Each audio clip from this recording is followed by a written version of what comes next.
ಮಾರುತೇಶ್ವರ ನನ್ನ ದೇವ ಮಾರುತೇಶ್ವರ, ತಂದೆ ತಾಯಿ ಇಲ್ಲದ ತಬ್ಬಲಿಯಾದ ನನ್ನನ್ನು ತಂದೆ ಸ್ಥಾನದಲ್ಲಿ ನಿಂತು ವಿದ್ಯಾಭ್ಯಾಸ ಕಲಿಸಿದು ನನ್ನ ಮಾವನ ಋಣ ಹೇಗೆ ತೀರಿಸಲಿ ತಂದೆ? ಮಾವ ಮತ್ತು ಅಕ್ಕನ ಪುಣ್ಯದಿಂದ BA ಶಿಕ್ಷಣ ಕೂಡ ಚೆನ್ನಾಗಿ ಆಯಿತು. ದೇವ ಮಾರುತೇಶ್ವರ, ನಾನು ಚಿಕ್ಕವನಿದ್ದಾಗ ನನ್ನ ತಂದೆ ಎತ್ತಿ ಆಡಿಸುವಾಗ ನನ್ನ ಮಗ PSI ಆಗಬೇಕಂತ ಕಟ್ಟಿದ ಕನಸು ಕಟ್ಟಿಟ್ಟು ಬುತ್ತಿಯಾಗಿದೆ. ದೇವ, ಸ್ವರ್ಗದಲ್ಲಿ ಇರುವ ನನ್ನ ತಂದೆ ತಾಯಿ ಆತ್ಮಕ್ಕೆ ಶಾಂತಿ ಸಿಗುವಂತೆ ಮಾಡು. ನನ್ನ ತಂದೆ ಕಟ್ಟಿದ ಕನಸು ಈಡೇರಿಸು ತಂದೆ. ದೇವರೇ, ತಿಳಿದು ತಿಳಿಯದೆ ನನ್ನ ಜೊತೆಯಲ್ಲಿ ಓದುತ್ತಿರುವ ಒಳ್ಳೆ ಗುಣಲಕ್ಷಣೆ ಹೊಂದುದು, ನೋಡಲು ರೂಪವಂತಿಯಾದ ಶಿಲ್ಪವಳನ್ನು ನನ್ನನ್ನು ಪ್ರೀತಿಸ್ತಿರುವೆನು. ಅದಕ್ಕೆ ಯಾವಾದು ಕೊಂದು ಕೊರತು ಬರದಂತೆ ನಮ್ಮ ಪವಿತ್ರ ಪ್ರೀತಿಯನ್ನು ರಕ್ಷಿಸುವ ಭಾರ ನಿನ್ನನ್ನು ಕೂಡಿದೆ. ನಿನ್ನ ಆಶೀರ್ವಾದ ಸದಾ ನನ್ನ ಮೇಲೆ ಇರಲಿ. ಯಾವಾಗಲೂ ನನಗಿಂತ ಮೊದಲ ಬಂದು ನನಗಾಗಿ ಕಾಯ್ದು ಕುಳಿತುಕೊಳ್ಳುವ ನನ್ನ ಅರಗಿಣಿ ಇಷ್ಟೊತ್ತಾದರೂ ಯಾಕೆ ಬರಲಿಲ್ಲ?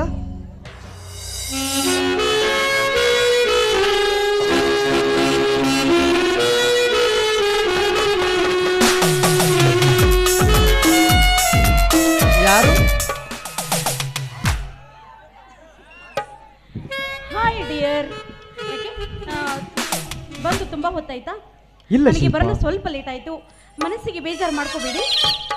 ಇಲ್ಲ ಶಿಲ್ಪ, ಇಷ್ಟಪಟ್ಟುದು ಕೈಗೆ ಸಿಗಬೇಕಾದ್ರೆ ಎಷ್ಟು ಕಷ್ಟ ಆದರೂ ಸಹಿಸಬೇಕಲ್ಲವೇ? ಯಾಕೆ ಶ್ರೀಧರ್, ಏನಿದು ನಿಮ್ಮ ಮಾತಿನ ಅರ್ಥ? ನಿಜ ಹೇಳಬೇಕಂದ್ರೆ ತಂದೆ ತಾಯಿ ಇಲ್ಲದ ತಬ್ಬಲಿಯಾದ ನನ್ನನ್ನು, ನನಗೆ ಇರೋ ಒಬ್ಬಕ್ಕನನ್ನು ನಾನು ಚಿಕ್ಕವನಿದ್ದಾಗ ಮದುವೆ ಮಾಡಿಕೊಟ್ಟು ನನ್ನ ತಂದೆ ತಾಯಿ ಈಗ ಶಿವನ ಪಾದಕ್ಕೆ ಸೇರಿದ್ದಾರೆ. ಪಟ್ಟು ಹೆಣ್ಣು ಕುಲಕ್ಕೆ ಸಮ ಅಂತ ಅದು ನನ್ನ ಅರಿಯದ ಮಾವಂದವರು. ನಾನು ಚಿಕ್ಕವನಿದ್ದಾಗ ಮಾವಂದರು ಮನೆಯಲ್ಲಿ ಬೆಳೆದು ದೊಡ್ಡವನಾಗಿದ್ದೀನಿ. ಹೊಟ್ಟೆಲಿ ಹುಟ್ಟದ ಮಗನಂತ ವಿದ್ಯಾಭ್ಯಾಸ ಕಲಿಸಿದ್ದಾರೆ. ನನ್ನ ಮಾವಂದವರು ನನ್ನ ಮೇಲೆ ಆಶೆ ಇಟ್ಟುಕೊಂಡಿದ್ದಾರೆ. ನಿಜವಿದೆ ಶ್ರೀಧರ್, ನೀವು ಹೇಳುವ ಮಾತು. ನೋಡಿ, ಆ ನಿಮ್ಮ ಮಾವಂದಿರ ಆಸೆನ ಆದಷ್ಟು ಬೇಗ ಈಡೇರಿಸಬೇಕು. ಹಾ, ಅದಿರಲಿ ಶ್ರೀಧರ್, ಈ ವಿಷಯನ ಮೊದಲೇ ನನ್ನ ಮುಂದೆ ಯಾಕೆ ಹೇಳಿಲ್ಲ ನೀವು? ಓಹೋ, ಅರ್ಥವಾಯಿತು. ಒಂದು ವೇಳೆ ಈ ವಿಷಯ ನೀವೇ ಏನಾದರೂ ನನಗೆ ಹೇಳಿದ್ರಿ, ನಾನು ನಿಮ್ಮನ್ನು ಪ್ರೀತಿಸ್ತೀನೋ ಇಲ್ವೋ ಅಂತ ತಿಳಿದು ಹೇಳಿಲ್ಲ ಅಲ್ವಾ? ಹಾಗೇನಿಲ್ಲ ಶಿಲ್ಪ, ನೀನು ತಪ್ಪ ತಿಳ್ಕೊಂಡಿರುವೆ. ಹಾಗಾದ್ರೆ ಇನ್ನು ಮುಂದೆ ನಿಮಗೆ ಯಾವುದೇ ರೀತಿ ಪ್ರಾಬ್ಲಮ್ ಬರಲಿ, ನಿಮ್ಮ ಕಷ್ಟ ಸುಖ ಏನೇ ಇದ್ರೂ ಮೊದಲು ನನ್ನ ಮುಂದೆ ಹೇಳಬೇಕು. ಹಾಗಂತ ಪ್ರಾಮಿಸ್ ಮಾಡಿ. ಆಯ್ತು ಶಿಲ್ಪ. ನೋಡು ಶಿಲ್ಪ, ನನ್ನ ಜೀವಿಗಿಂತ ಹೆಚ್ಚು ನಿನ್ನನ್ನು ಪ್ರೀತಿಸ್ತಿರುವೆ. ಇದೇ ರೀತಿ ನಮ್ಮ ಪ್ರೀತಿ ಸದಾ ಕಾಲ ಉಳಿದ್ರೆ ನಮ್ಮ ಜೀವನ ಸಾರ್ಥಕ ಆಗುತ್ತದೆ. ಯಾಕೆ ಶ್ರೀಧರ್, ಯಾಕೆ ಈ ರೀತಿ ಮಾತಾಡ್ತೀರಾ? ಹಾಗಾದ್ರೆ ನಾವಿಬ್ರು ಕೂಡುವುದಿಲ್ವೇ? ನೋಡು ಶಿಲ್ಪ, ನೀವು ಶ್ರೀಮಂತರು, ನಾವು ಬಡವರು. ಅದು ಅಲ್ಲದೆ ತಂದೆ ತಾಯಿ ಇಲ್ಲದ ತಬ್ಬಲಿಯಾದ ನನ್ನ ಪ್ರೀತಿಗೆ ಯಾರು ಬೆಲೆ ಕೊಡ್ತಾರೆ? ಏನ್ ಶ್ರೀಧರ್ ಇದು ಈ ರೀತಿ ಹೇಳ್ತಿದ್ದಾರೆ ನೀವು? ಯಾಕೆ ನಾನೊಬ್ಳು ಇದ್ದೀನಿ ಅಂತ ನೀವು ಮರೆತು ಬಿಟ್ರಾ? ನಾನು ನಿಮ್ಮ ಪ್ರೀತಿಗೆ ಬೆಲೆ ಕೊಡ್ತೀನಿ. ನೋಡಿ, ನಾವು ಶ್ರೀಮಂತರಾದ್ರೇನು, ನೀವು ಬಡವರಾದ್ರೇನು, ನಾವೆಲ್ಲರೂ ಉಸಿರಾಡುವ ಪವಿತ್ರವಾದ ಭಾರತ ಮಾತೆಯ ಗಾಳಿ ಒಂದೇ ಅಲ್ವೇ? ನಾವೆಲ್ಲರೂ ಜೀವಿಸುವ ಈ ಭೂಮಿ ಒಂದೇ ಅಲ್ವೇ? ಶಿಲ್ಪ, ನೀನು ಒಪ್ಪಿದರೆ ಇದು ಆಗಲಾರ ಮಾತು. ಇದಕ್ಕೆ ನಿನ್ನ ಅಣ್ಣನ ಒಪ್ಪಿಗೆ ಬೇಕಲ್ಲವೇ? ನನಗೂ ಒಂದು ಮನಸ್ಸಿದೆ ಶ್ರೀಧರ್. ನನ್ನ ಮನ ಬಯಸಿನೊಂದಿಗೆ ಮದುವೆ ಆಗಬೇಕು ಅಂತ ನಾನು ನೂರಾರು ಆಸೆಗಳನ್ನು ಇಟ್ಕೊಂಡಿದ್ದೀನಿ. ಹಾ, ಇಲ್ಲಿ ನೋಡಿ, ನಾನು ಮದುವೆ ಆದರೆ ಅದು ನಿಮ್ಮೊಂದಿಗೆನೆ. ನಮ್ಮಿಬ್ಬರ ಪ್ರೀತಿಗೆ ಎಷ್ಟೇ ಪ್ರಳಯವಾದರೂ ಚಿಂತೆ ಇಲ್ಲ. ಆ ಸೃಷ್ಟಿಕರ್ತ ಬ್ರಹ್ಮನೇ ನಮ್ಮಿಬ್ಬರ ಪ್ರೀತಿಗೆ ಅಡ್ಡಿ ಬಂದರು. ಬದುಕಿದ್ರು ನಿಮ್ಮ ಜೊತೆ, ಸತ್ರು ನಿಮ್ಮ ಜೊತೆ. ನಮ್ಮ ಅಣ್ಣನ ಬಗ್ಗೆ ನೀವು ಚಿಂತೆ ಮಾಡಬೇಡಿ, ಅವನನ್ನು ಒಪ್ಪಿಸುವ ಜವಾಬ್ದಾರಿ ನನ್ನದು. ಒಂದು ವೇಳೆ ನಮ್ಮ ಅಣ್ಣ ಏನಾದರೂ ಒಪ್ಪದಿದ್ರೆ ಅವನ ಮಾತು ಮೀರಿ ಆದರೂ ನಾನು ನಿಮ್ಮನ್ನು ಮದುವೆ ಆಗ್ತೇನೆ. ಶಿಲ್ಪ, ಇದೇ ನಿನ್ನ ನಿಜವಾದ ಮಾತೆ? ಹೌದು ಶ್ರೀಧರ್, ಇದೇ ನನ್ನ ನಿಜವಾದ ಮಾತು. ನೋಡು ಶಿಲ್ಪ, ಯೋಚನೆ ಮಾಡು. ನನ್ನ ಜೊತೆ ಬಂದರೆ ಕಷ್ಟ ಪಡಬೇಕಾಗುತ್ತದೆ. ನಿನ್ನಂಥ ಶ್ರೀಮಂತರಿಗೆ ಕಷ್ಟ ಎಂಬುದು ಗೊತ್ತಿರೋದಿಲ್ಲ. ನಾವು ದುಡ್ದು ತಿನ್ನದಿದ್ರೆ ನಮಗೆ ಗತಿ ಇಲ್ಲ. ಇದನ್ನೆಲ್ಲ ನಾನು ಮೊದಲೇ ಯೋಚನೆ ಮಾಡಿದ್ದೀನಿ ಶ್ರೀಧರ್. ನೋಡಿ, ಶ್ರೀಮಂತಿಕೆಯಲ್ಲಿ ಬೆಳೆದ ನಾನು ಸೊಕ್ಕಿನಿಂದ ಮೆರೆಯುವ ಹೆಣ್ಣಲ್ಲ. ಪರಿಸ್ಥಿತಿಗೆ ತಕ್ಕ ಹಾಗೆ ನಡೆದುಕೋಬೇಕು. ಅದು ನಿಜವಾದ ಮನುಷ್ಯರ ಲಕ್ಷಣ ಅಲ್ವೇ? ಹಾಗಾದರೆ ನೀನು ನನ್ನ ಕೈ ಬಿಡುವಲ್ಲ ತಾನೇ? ಈ ಭಾರತ ಮಾತೆಯ ಆಣೆ ಮಾಡಿ ಹೇಳ್ತೀನಿ ಶ್ರೀಧರ್, ನಾನು ನಿಮ್ಮ ಕೈಯನ್ನ ಯಾವತ್ತೂ ಬಿಡೋದಿಲ್ಲ. दूर है आपसे तो कोई गम नहीं, दूर रहकर भूलने वाले हम नहीं. श्रीधर, तेरी मुलाकात ना हो पाया तो क्या हुआ, तेरी याद तो मुलाकात से ही कम नहीं. ಹಾಗಾದರೆ ಈ ಸಂತೋಷ ಸಮಯದಲ್ಲಿ ಒಂದು ಹಾಡನ್ನು ಹಾಡಿ ನನ್ನ ಮನ ತಣಿಸಬಾರ ನನ್ನ ಅರಗಿಣಿ. ಆಯ್ತು ಶ್ರೀಧರ್, ನಿಮ್ಮ ಇಷ್ಟದಂತೆ ಆಗಲಿ.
ರಾಜ, ನಾನಿನ್ನು ಹೋಗಿ ಬರಲಾ?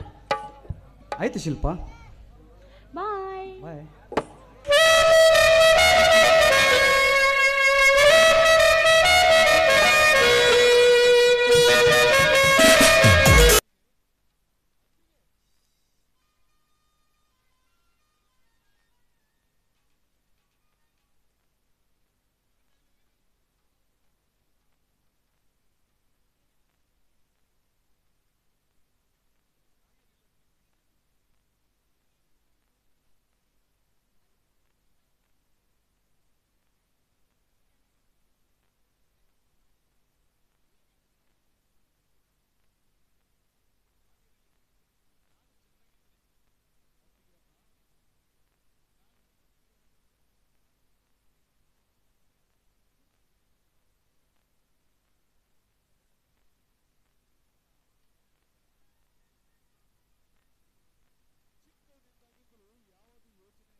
ಯಾರೂ ಕಾಣಿಸ್ತಾ ಇಲ್ಲ.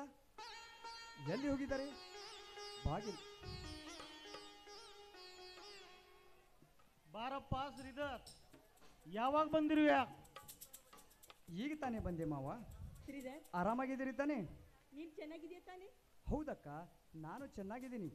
ಚಿಕ್ಕ ಮಾವ ಎಲ್ಲಿದ್ದಾನೆ? ಕಾಣ